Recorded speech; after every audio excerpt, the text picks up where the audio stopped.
Então, pessoal, hi people. Hoje o nosso convidado é excelência em Constituição, excelência em um monte de coisas. Ele é muito especializado. Ele é professor, doutor, advogado, 4 suítes de frente para o mar, é impressionante. É o professor, doutor Marcelo Figueiredo, que está aqui com a gente. Muito obrigada, Olha, prazer, doutor. Muito prazer. obrigada mesmo. Ele vai poder nos ajudar muito a dissolver algumas dúvidas importantes. A gente estava conversando aqui atrás das câmeras um pouquinho e ficou muito claro na nossa conversa que não adianta. Se você quer fazer um país diferente, um país melhor, você tem que participar. Essa história de apertar um botão no dia da votação e esquecer, deixar que os outros resolvam tudo, isso é que está fazendo mal para a gente. Não é só isso, mas isso principalmente está fazendo mal para a gente, não é mesmo, professor? É exatamente isso. Aliás, você falou, né, do dia da eleição e tal. Agora, o dia da eleição é um aspecto muito importante porque você vai escolher o seu candidato. Mas o tão importante quanto a eleição é primeiro a escolha, né? Perfeito. Porque você não pode chegar lá e escolher na hora, né? Exatamente. Isso acontece muito, infelizmente, não é? A gente chega na hora. Então, diz uma coisa pra gente. O que a gente tem que saber na hora que a gente vai escolher um candidato? Porque às vezes a gente vai porque é bonitinho, por incrível que pareça, é verdade. Porque é bonitinho, ou porque é o vizinho do primo do tio, da amiga, da prima da fulana, ou então porque, enfim, não vou votar em ninguém porque eu não conheço ninguém. Então, assim, quero ter um candidato, o que eu tenho que ter como critério para buscar um bom candidato? O ideal realmente é você conhecer a pessoa, né? Então, como é que você faz isso? Essa é uma das vantagens do mundo informatizado, né? Da internet, etc. Hoje, para o bem e para o mal, né, nós temos a internet que você consegue acessar basicamente qualquer informação, né? Em Mas qualquer tem também lugar. algumas informações que são...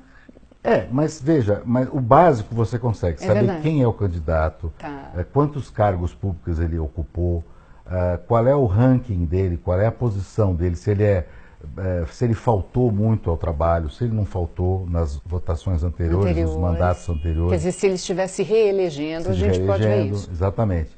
Quantos projetos ele apresentou? O que ele fez como deputado, como vereador, como, enfim... Né, Senador também? Senador, todo mundo. Tá.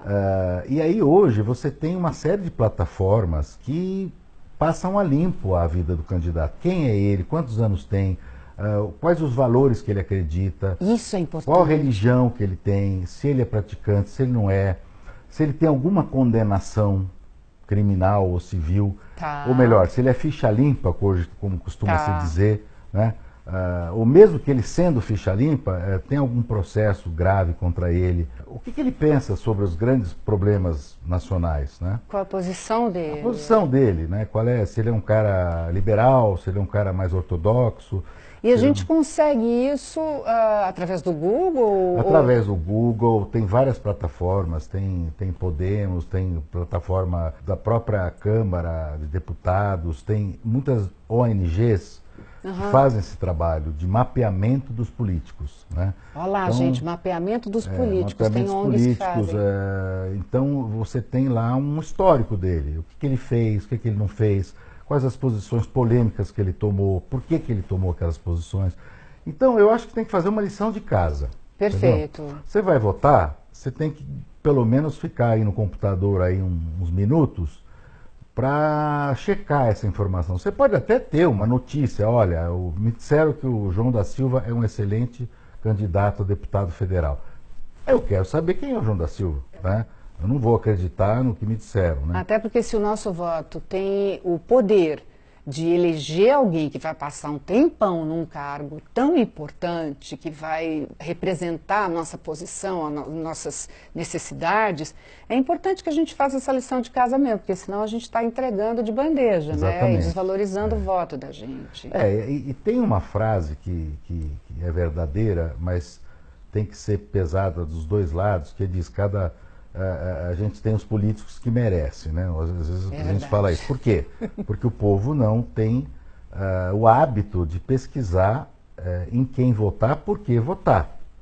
Entende? Quer dizer, nós temos que entender que a responsabilidade do voto é algo que vai retornar para nós mesmos. Quer dizer, não é para alguém que está lá fora, ou para o Estado, para o governo. Quer dizer, nós somos responsáveis, porque nós é que vamos escolher. Né? Se a gente escolhe mal, tem 4 anos que a gente vai aguentar o problema. Né? Perfeito. Infelizmente... Que tem uma coisa, assim, que às vezes rola uma desqualificação, né, no ar. Fica assim, mas não adianta porque a gente vota, mas eles manipulam, as urnas são manipuladas, o que a gente escolhe não tem esse poder todo. Não é bem assim, né? Não, veja, sempre, toda tecnologia você tem um risco de fraude. Né? Tem alguns setores que dizem que as urnas eletrônicas podem ser fraudadas, né? Mas até hoje nós não tivemos nenhum caso mais sério, mais problemático para ter uma prova de que isso realmente aconteceu. Né? Entendi. Existem outros movimentos dizendo que além do voto eletrônico você tem que ter o papel, porque aí para recontar você tem o papel e conta 1, 2, 3. Mas aí vamos combinar também, a gente complica demais. Se a participação, se a nossa participação for um pouco mais consciente, se em vez de ser um peso, um problema votar, se a gente fizer disso até, vamos reunir grupos, vamos discutir grupos nas redes sociais, todo mundo gosta tanto de rede social, isso é uma coisa bacana, né? Vamos levantar isso, porque o nosso objetivo é votar certo. Inclusive, né? Perfis, né? Sei lá, é natural, por exemplo, se você é a favor de um movimento assim, sem violência, eu sou da paz, sei lá, então você é a favor desse movimento, você vai procurar deputados, candidatos a deputados, deputadas que tenham um perfil que vão lutar contra a violência, por exemplo. Né? Entendi. Então depende muito, eu acho que assim, você tem que achar os seus grupos de interesse e debater os candidatos. Sei lá, você quer um cientista no Congresso, um grande cientista, um cara que tem... Então você vai lutar para que aquele cara seja eleito. Eu acho que você tem que debater o que você quer. Tá? Qual é o político melhor para mim? O político melhor que trabalhe muito bem na área de saúde. Então vamos procurar quais são os candidatos com esse perfil. Perfeito. Eu quero um candidato, eu sou pequeno agricultor, eu quero um cara que trabalhe a pequena agricultura. Vamos ver quem é que faz isso, quais são as propostas, o que é que ele propôs, se ele tem algum projeto legal rolando, se teve... E isso, professor, tanto com deputados quanto com senadores, né? Deputado e senador, a diferença é que um é 4 anos de mandato, outro é 8 anos.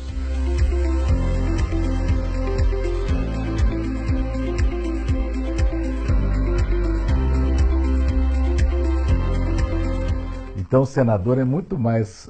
em 2/3 você renova o quadro todo de senadores. Entendi. São 2 senadores por estado. Nós temos 27 estados no Brasil. Né? Então, é mais responsabilidade sobre certo aspecto que você vai escolher para mais tempo. Né? Um senador fica 8 anos. 8 anos é tempo demais. Quer dizer, 2 mandatos são 16. Né? Uma criança nasce, aprende a andar, falar, já está até alfabetizada, se bobear, com 8 anos. Não, e os problemas são diferentes, sabe, Zizia? O deputado cuida das questões, eu diria, mais gerais do Brasil. Educação, saúde, políticas públicas, governo em geral, que ele propõe leis, projetos e políticas. Quem pode propor? Ou o presidente da República ou os deputados. Tá. Então, cada um tem o seu campo de ação. Mas, em geral, os deputados federais podem praticamente tudo dentro do direito. Eles podem propor leis sobre qualquer assunto. Tá. Lógico, no marco da Constituição. Tá. O que é constitucional. Né? Então, os deputados têm vamos dizer assim, eles podem legislar sobre quase todos os assuntos possíveis dentro da Constituição. Né? Perfeito. Então é muito importante, eles têm uma variedade de assuntos maior para propor. Né? Por isso que tem mais deputado do que senador? Tem muito mais, né? 400 e quase 500. É muito deputado. É muito. E a Constituição não prevê um limite para isso? Ela prevê de acordo com a população, é de 7 a 70 por estados. Né? Então, como São Paulo, se você for fazer a conta, teria que ter mais que 70, talvez 80. Entendi. Mas isso é uma outra briga jurídica. Tá. O fato é que é de 7 a 70 o que varia. Né? Tá.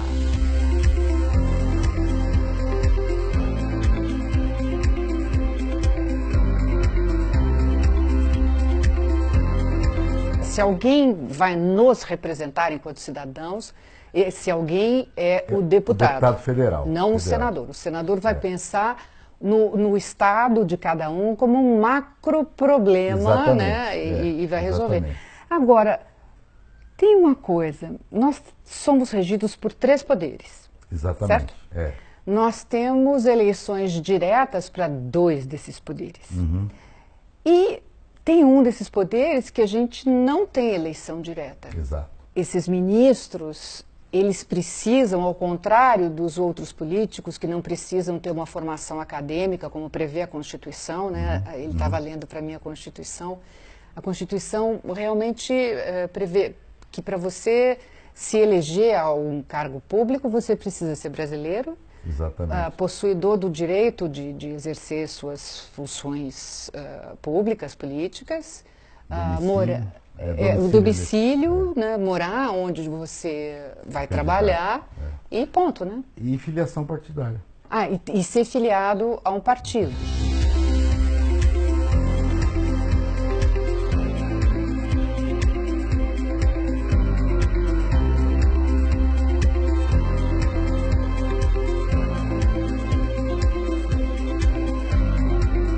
Só isso, não existe nenhum tipo de escolaridade ou requisito. Ou preparo técnico, não, por não exemplo. Tem, né? Então, assim, uma pessoa, um cidadão pode ser vereador ou deputado e desconhecer a Constituição e a gente nem está sabendo.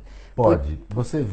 Existe, eu não quero dar nomes, mas tem casos que a gente sabe de pessoas que foram eleitas de outra área completamente diferente, né? Completamente diferente. E assim, isso foi usado há muito tempo que vem sendo usado, né? Que alguns partidos lançam mão de pessoas famosas ou que têm algum tipo de público, apelo popular ou populista, né? Para poder, enfim, e essa já não é uma prática bacana. Então já sabemos que esse partido a gente tem que ficar de olho, você sabe né? Que isso é um problema praticamente mundial. Bom saber. Repetindo, não há um requisito na Constituição específico de escolaridade para a pessoa ser político. Né? Então, se eu tenho X anos, de 18, 20, 32, 35, quero ser presidente da República, sou filiado a um partido, tenho um domicílio eleitoral, tenho um título de eleitor, não tenho problema com a justiça eleitoral, e um partido me acolhe, eu sou candidato a presidente. Entendi. Entendeu? Ainda que eu não tenha a mínima chance de ganhar, ou enfim. Né? Por isso é que se discute uma outra questão, que é a candidatura avulsa, que é a possibilidade da pessoa sair candidato sem vínculo a partido político. Então você quer ser candidato a presidente da República, por exemplo. Não interessa se vai ganhar, não vai ganhar, você quer ser candidato. Você gostou, acha legal, você pode ser. Se admitir a candidatura avulsa. Hoje você precisa ser filiada a um partido político. Segundo a Constituição. Ainda que você não queira.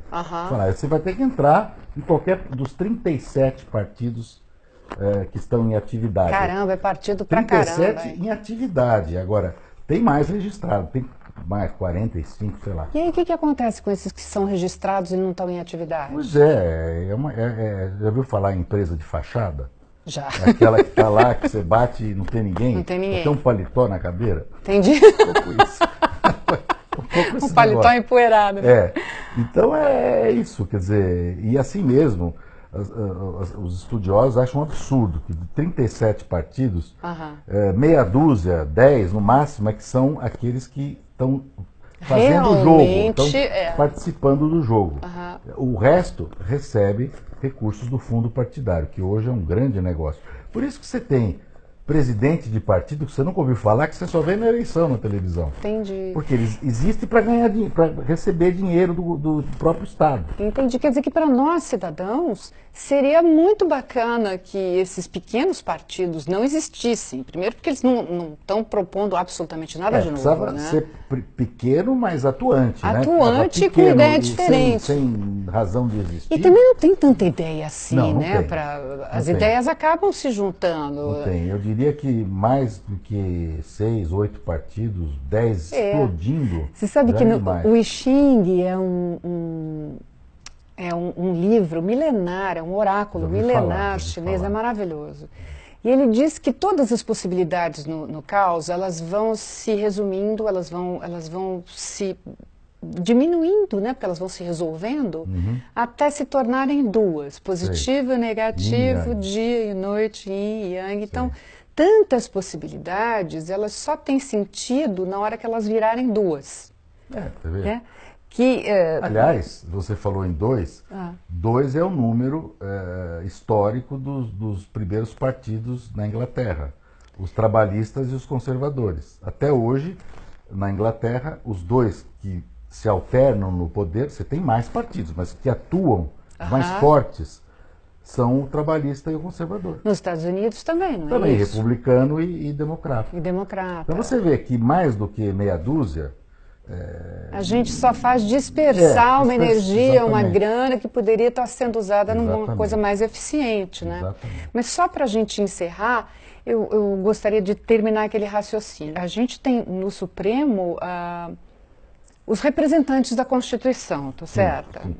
De fato, eles que vão interpretar em última análise, em último grau, a Constituição. A Constituição.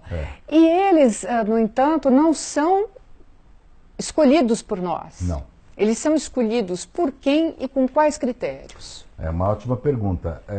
Nesse aspecto, a gente lembra o seguinte, nós, nesse particular aspecto, nos inspiramos nos norte-americanos, que na época que foi feita a República, vamos dizer assim, o modelo maior era os Estados Unidos, de organização política, de estrutura do judiciário. E Rui Barbosa, que foi um grande jurista brasileiro, adorava o modelo americano, sobretudo do judiciário. E lá são 11 ministros escolhidos, apontados pelo presidente da República e aprovados pelo Senado Federal. Pelo Senado? Senado Federal. Não exato. Pelos deputados? Não, pelo Senado. Então escolher um senador é importante por isso também, por porque isso, além de cuidar do Estado, sim, cuida dos ministros supremos. Ele é que vai aprovar ou não. Toda a questão de dívida do Brasil passa pelo Senado. Endividamento. Como assim? A dívida, o Brasil, por exemplo, precisa de dinheiro. Ele vai tomar dinheiro de um banco XYZ, público, YZ, ou do Banco Mundial, sei lá. Tá. Quem tem que aprovar esse empréstimo é o Senado. Não é só o presidente pede, mas quem aprova é o Senado.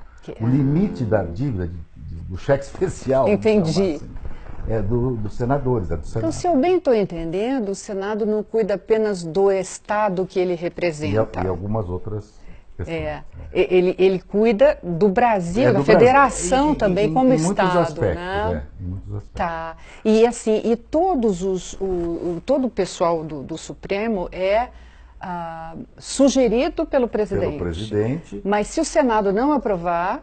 Não entram. Não entram. Não passam. Mas nunca houve isso. Jamais o Senado reprovou um que candidato. Fosse. A não ser, acho que uma vez na Primeira República teve um caso de um militar, de um médico, mas isso, enfim, é um caso em séculos e séculos. Sei. Não pode dizer que é um exemplo. Entendi. A prática é que o Senado aprove. Então essa é a prática da escolha e da aprovação. Exato. Agora, o critério é político, é técnico? Olha, as duas coisas, ele é técnico e político, porque a Constituição fala que o candidato deve ter notável saber jurídico, essa é a expressão que a Constituição usa. Tá. E notável saber jurídico e reputação ilibada. O que quer dizer isso?